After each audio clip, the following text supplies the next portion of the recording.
wabarakatuh.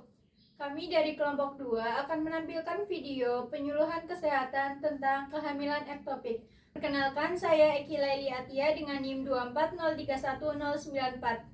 Perkenalkan, nama saya Risa Kinanti dengan NIM 24031092. Saya Dina Rospiansyah dengan NIM 24031090. Saya Karisa Trileonita dengan NIM 24031088. Saya Maya Trigunawan dengan NIM 24031089. Saya Nurala Hamaria dengan NIM 24031093. Saya Aditya Ardana dengan NIM 24031101. Selamat menyaksikan.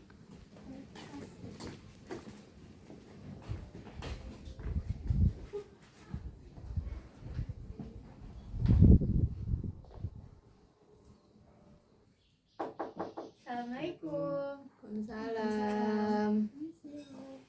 Silakan.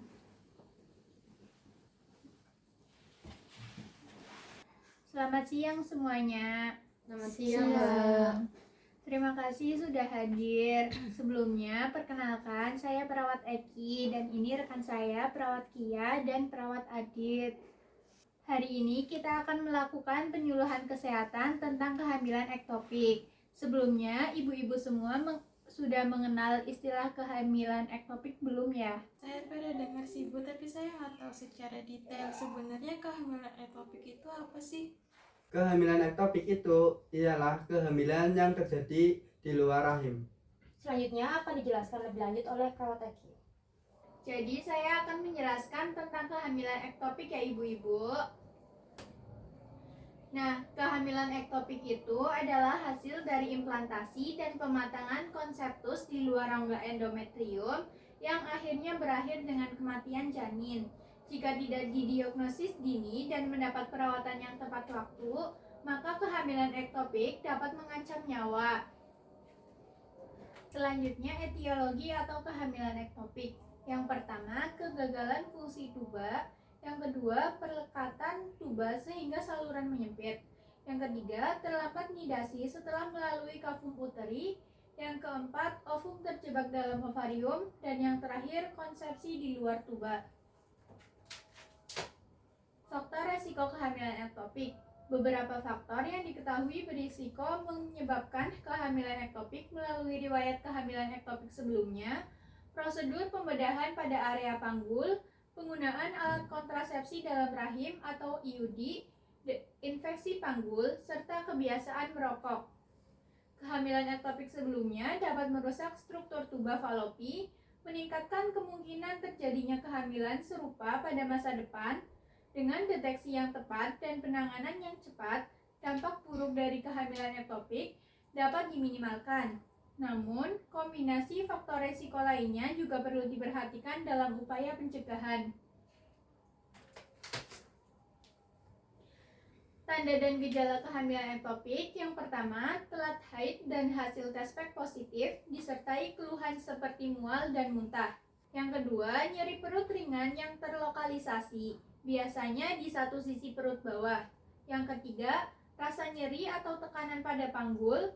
Yang keempat, perdarahan vagina ringan yang berbeda dari haid biasa, bisa lebih encer atau berwarna coklat tua.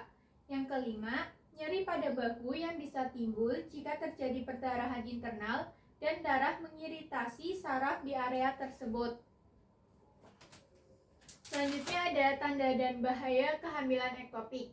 Bahaya kehamilan ektopik sangat serius karena dapat menyebabkan ruptur atau pecah saluran tuba falopi yang menimbulkan perdarahan internal hebat, resiko shock, dan kematian jika tidak segera diobati. Kerusakan pada tuba falopi juga bisa mengakibatkan gangguan kesuburan dan meningkatkan resiko kehamilan ektopik berulang. Penanganannya cepat sangat penting untuk mencegah komplikasi fatal ini. Selanjutnya ada komplikasi kehamilan ektopik. Yang pertama, ada ruptur tuba. Yang kedua, perdarahan parah. Yang ketiga, transfusi darah. Yang keempat, gangguan kesuburan. Yang kelima, shock hemodinamik yang menyebabkan kegagalan multiorgan. Yang keenam, kehamilan ektopik berulang. Yang ketujuh, pembentukan adesi. Dan yang terakhir, distres emosional dan psikologis. Dan yang terakhir ada perawatan pasien di rumah dengan kehamilan ektopik. Yang pertama, pemantauan tanda vital dan gejala nyeri perut, perdarahan, pusing, atau pingsan yang memerlukan tindakan segera. Yang kedua, pengelolaan nyeri dengan obat yang diresepkan serta anjuran istirahat cukup. Yang ketiga, edukasi kepada pasien dan keluarga tentang tanda-tanda komplikasi seperti ruptur tuba dan perdarahan internal.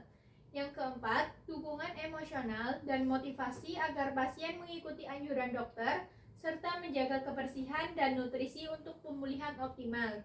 Yang kelima, pembelajaran mobilisasi dini secara bertahap untuk menghindari komplikasi pasca operasi. Yang keenam, konseling pasca operasi jika pasien menjalani laparotomi, termasuk perawatan luka dan rencana tindak lanjut pemeriksaan.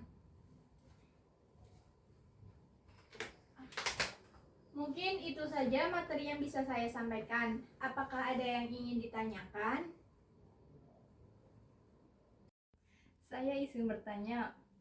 Pertanyaannya, bagaimana penggunaan IUD dapat mempengaruhi resiko kehamilan ektopik? Saya juga mau tanya, Mbak. Pertanyaannya, bagaimana cara keluarga dapat membantu pasien untuk mendeteksi komplikasi secara cepat di rumah? Terima kasih. Saya akan menjawab pertanyaan dari Ibu Maya. IUD tidak menyebabkan kehamilan ektopik. IUD justru mencegah kehamilan dengan sangat efektif sehingga risiko ektopik secara umum lebih rendah. Namun, jika sampai terjadi kehamilan saat memakai IUD atau gagal kontrasepsi, peluang kehamilan itu menjadi ektopik lebih besar dibanding kehamilan biasa.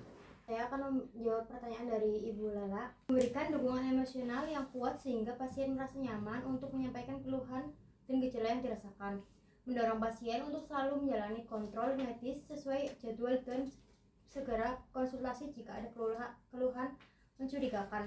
Mengedukasi keluarga tentang tanda-tanda awal kehamilan ektopik yang harus diwaspadai, seperti nyeri perut bawah, pendarahan vagina abnormal, dan gejala shock jika terjadi pecahnya tuba falop.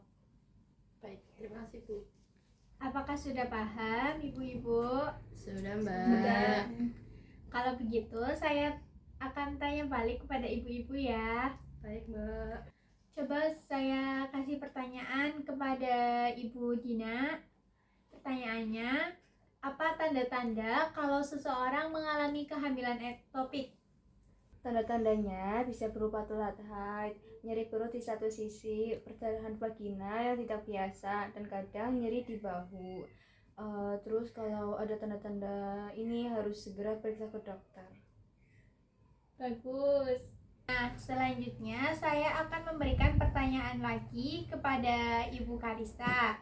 Pertanyaannya, apa yang menyebabkan kehamilan bisa terjadi di luar rahim? Penyebabnya bisa bermacam-macam, seperti kerusakan pada tuba falopi akibat infeksi atau operasi sebelumnya, penggunaan alat kontrasepsi dalam rahim, atau faktor risiko lain seperti merokok dan usia ibu yang lebih tua. Selanjutnya pertanyaan untuk Ibu Maya, kalau sudah terjadi kehamilan ektopik, apa risiko bagi ibu yang mengalaminya? Risikonya berat, bisa terjadi pecahnya tuba falopi yang menyebabkan perdarahan dalam. Risiko shock hingga kematian jika tidak segera ditangani. Selain itu, bisa juga mengganggu kesuburan di masa depan. Nah, selanjutnya aku mau nanya nih ke Ibu Lela. Apakah kehamilan ektopik bisa dicegah? Beberapa faktor resiko bisa diminimalkan dengan menjaga kesehatan reproduksi, menghindari infeksi panggul, berhenti merokok, dan melakukan kontrol kehamilan secara rutin. Apa ada yang ingin ditanyakan lagi? Tidak ada. Jika tidak ada, kita akhiri penyuluhan pada siang hari ini. Selanjutnya kita akan membagikan leaflet untuk ibu-ibu agar bisa membacanya di rumah. Terima kasih, Mbak. Terima kasih. Mungkin itu saja yang bisa kami sampaikan. Semoga ilmunya dapat bermanfaat. Amin. Kurang lebihnya mohon maaf. Wassalamualaikum warahmatullahi wabarakatuh. Waalaikumsalam warahmatullahi wabarakatuh. Terima kasih, Makasih ya, Mbak. Sama. Ya, hati-hati. Ya, Miss.